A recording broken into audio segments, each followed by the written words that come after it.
Yo, what's up everybody, welcome back to the channel. In this video I will be reviewing the Type 5 carry, this tier 8 Japanese collector tank destroyer. As you know, we can have this vehicle right now from this row, and maybe this tank will appear again also in kind of crates, or just we can buy it from the store. So maybe it's the case right now for you if this tank is in the draw, or we can buy it directly from the store, and you are interested about this vehicle and you don't know a lot of things about this tank. Is it worth it or not? Should you go for it or not? Does this tank fit your playstyle or not? That's what I will be trying to do here in this video. I'm trying to answer all of your questions in a full review about this tank. So let's start straight about equipment. What do we need? Let's see how much TPM got this vehicle. So using the gun rammer, we got nearly 2.6k of TPM. And if you use calibrated shells, we have an insane penetration going for 313 millimeter of penetration, and that's why I would say just go for the gun rammer, because even without calibrated shells, we will be able to penetrate actually all of the tier 9 and 8 and 7 heavy tanks, and also let's say well armored TDs. So you don't need to worry about that. Just go for the gun rammer, and with that you will have more TPM. The shell velocity of this tank is just insane, so you don't need to use the supercharger in my opinion. Go better for the enhanced gun laying drive, just to have a faster aiming time. Refined gun definitely, and with that you will have really an insane accuracy and insane gun dispersion.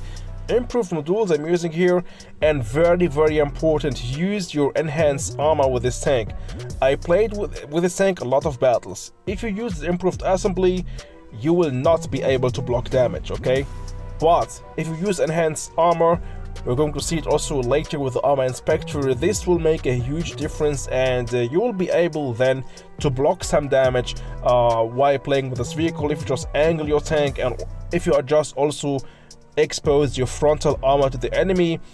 I mean, we are not invincible, of course. Some TDs and higher TDs and higher tier tanks, higher heavies will maybe of course be able to pen you, but the enhanced armor will give you really a higher chance to block more damage while playing with this vehicle.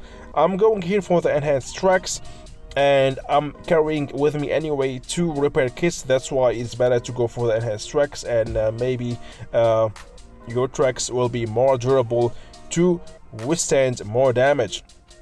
I mean, with RTD, go for the camouflage net, engine accelerator for better speed, and the high-end consumables, so that if I activate my adrenaline, I can use it for a longer time. In my opinion, you don't need to use the reticle calibration, because we have really a good accuracy here with this vehicle. That's why I'm going for the repair kit and the multi-purpose restoration pack, and we will need those because we are a turretless TD. That means we are magnets for shots who will hit our tracks, and we will be we can't move anymore. That's why go for 2 of those, and adrenaline. We don't need power boosts, engine power boosts, because we are actually really fast for a TD. And we don't need also the reticle calibration, because actually we have really an insane accuracy for a tank destroyer. Provisions, I'm going here for the white rice and onigiri, and also for the improved fuel for better speed, and those 2 here will give us more DPM and a faster reload time, of course. With this tank we have an insane alpha damage, 440, sometimes 480, sometimes even more.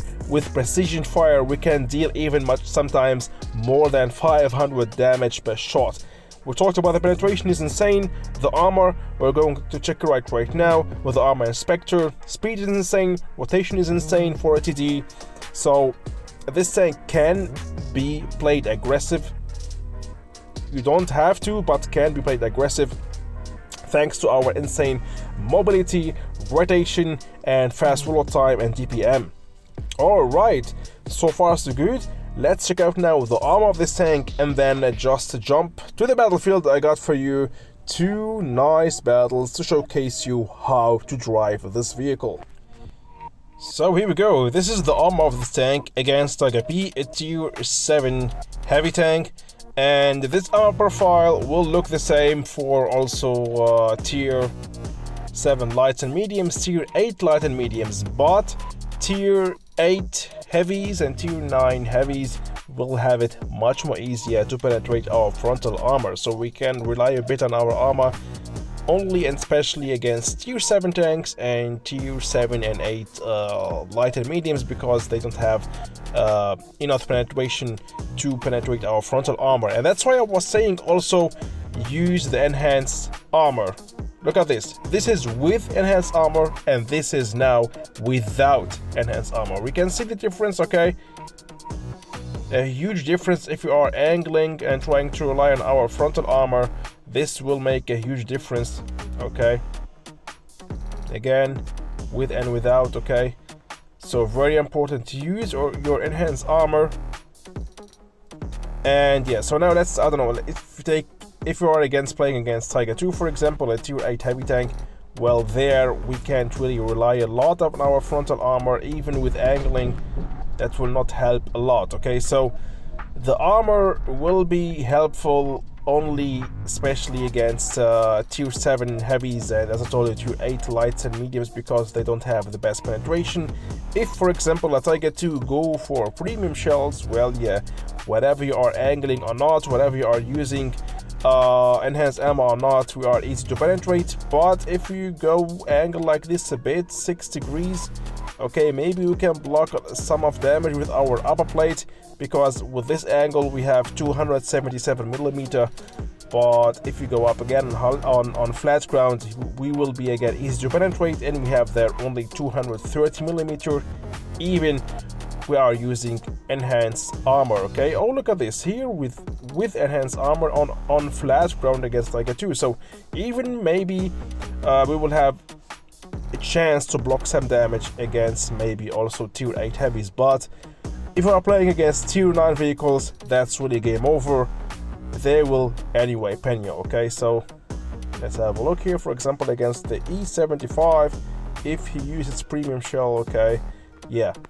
But all in all, we can see here we got really kind of trollish frontal armor, okay? Maybe by wiggling like that, okay, by moving your tank, and especially use your enhanced armor, because without we seeing there is a huge difference.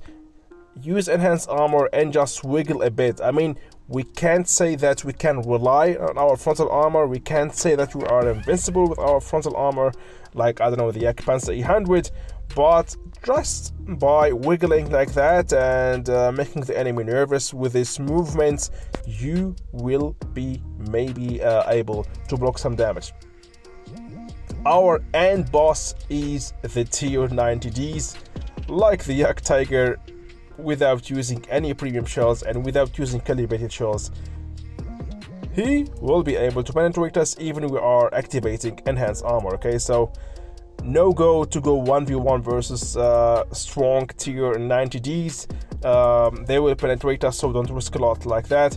But yeah, as I told you, let's have, for example, now a tier 8 medium tank, then Panther, and again, we are pretty strong here, okay? If we are angling or wiggling kind of, or going hull down, etc., okay? So we can block some damage against mediums. Let's try now a tier 9 medium. Oh, looks the same. That's pretty cool. So also, even tier 9 mediums, if you are angling a bit and wiggling, they will have yeah, some problems to penetrate us. But yeah, this as we see here, it's really a trollish frontal armor. We can block some damage with it, but very important, we must for that activate our enhanced armor. If not, it's game over and we will be penable again, okay? It's a huge difference. So just don't forget to activate your enhanced armor and just try always to angle a bit your vehicle, move it left, right, go a bit hull down, and with that somehow we will be able to block some damage. Well, yeah, here we go to the play style with this tank, how to drive it, how to play with it. It's actually very simple, whether you are skilled or beginner player. I suggest this playstyle especially, of course, for beginner players. That means go to your TD spot, I'm right now here in my heavy side TD spot. There is of course medium side TD spot, but I'm supporting my heavies right now because most of my teammates are going heavy side. So it's really very simple if you just have the patience to stay there and try to predict which enemy tank will poke and yeah, hit the target. Don't try to miss, don't try or what I'm talking about, try not missing any shot. Very important playing with this tank because yeah, every shot is important, every shot hurts, and we need to deal our damage and support our team. That's why it's very important with this tank. Yeah, don't miss your shots because your team is depending on you. Your team needs your support, and if you just camp like that in your TD spot and you don't do nothing, you will of course maybe lose the battle. So very important, support your team from distance. Don't risk a lot with this tank, and try not to go frontline in the beginning of the battle. Try not to be spotted, because if you will get spotted, yeah, of course the mediums and lights will rush on you. You are a magnet for them and they will just surround you and finish you. So what I'm doing here looks really very boring, looks really very easy to do, but trust me, I know that I'm seeing sometimes if I get destroyed, some players playing with TDs, they are just camping there and just doing nothing, missing a lot of shots or not even firing because they are all the time trying to aim on tank. They don't focus on one tank, they don't know, yeah, they don't know which tank they should aim on, and they get nervous and they end the battle by dealing not a lot of damage, and that's not what your team want from you as a tank destroyer player. As a tank destroyer player, you should know which are the best spots, the best city spots. You need to get the best position very fast in the beginning of the battle. Chill there and do your damage, and that's, in my opinion here, the best way to play with this vehicle, because it's a turretless TD, and yeah, just chill in your TD spot and do your damage. And if you play it like that, you will of course get a lot of victorious battles and deal a lot of damage with this vehicle. And have a look here again, even I got no premium time right now, I was able in the end to get plus 24k credits. And the last battle I got for you, this time against higher tier tanks and tier 8 tanks, and this is going to be the playstyle, let's say, for skilled players, for players who got experience, and for players who know what are they doing. So this is the aggressive playstyle, and it's also possible with this vehicle because we have that TPM, we have that fast reload time, and we have that mobility, and also we saw with the armor inspector, we have the armor to even block damage and stay alive. With this vehicle, even we are rushing frontline and rushing on an enemy team and playing aggressive. So this playstyle is really recommended, and I suggest it only for players, let's say veteran players or skilled players who know what are they doing. That means you need to fire and hide like me. As also, I rushed on the BZ, dealt my damage, and always like a reflex, a fast reflex, fire and fall back. Here a shot blocked by the K2, a tier 8 Soviet heavy tank, wasn't able to penetrate my frontal armor because I was wriggling my vehicle and angling my frontal armor, and with that it's very hard to penetrate this vehicle as a tier 8 heavy tank. So very important. So far so fast, we did here 3k damage already, so a proof enough that this tank is a damage monster, a damage beast. This tank got a very high alpha damage and we can deal a lot of damage with it.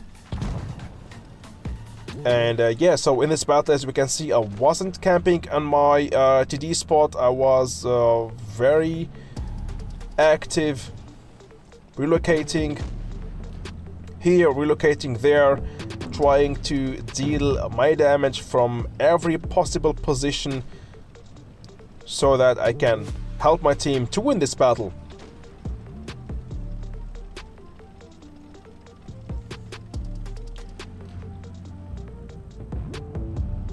Here we go, another sneaky shot on that T92E1, and as we can see also here we have really no accuracy problems. Even I'm shooting from long distances, I can easily hit the target thanks to my insane gun accuracy, to my insane gun dispersion. Another finishing shot on that AMX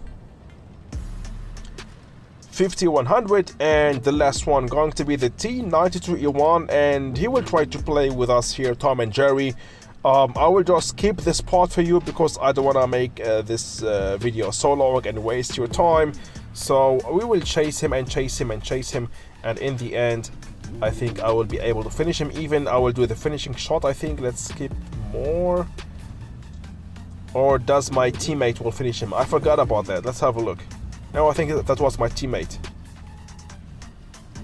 Or me. No, I will finish him. I will finish him. Let's have a look. Now he's going to run away from that TNH, and I will be waiting for him right there. Here we go. Going for nearly 4k of damage here in this battle, destroying 2 enemy tanks, and again carrying my team with this vehicle in this battle here. A completely different playstyle, more aggressive, more movements here with this tank, and it's also possible with this vehicle, as I told you, thanks to our mobility, fast reload time, and somehow kind of strong frontal armor. So it's all up to you now, I would say, if you want to go for this vehicle or not. So I hope I could help you with this video to have a better idea about this vehicle. I hope you enjoyed watching. If yes, you know what to do. Subscribe to the channel, hit the like button, and activate the notifications. And see you soon in the next video, guys. Bye bye.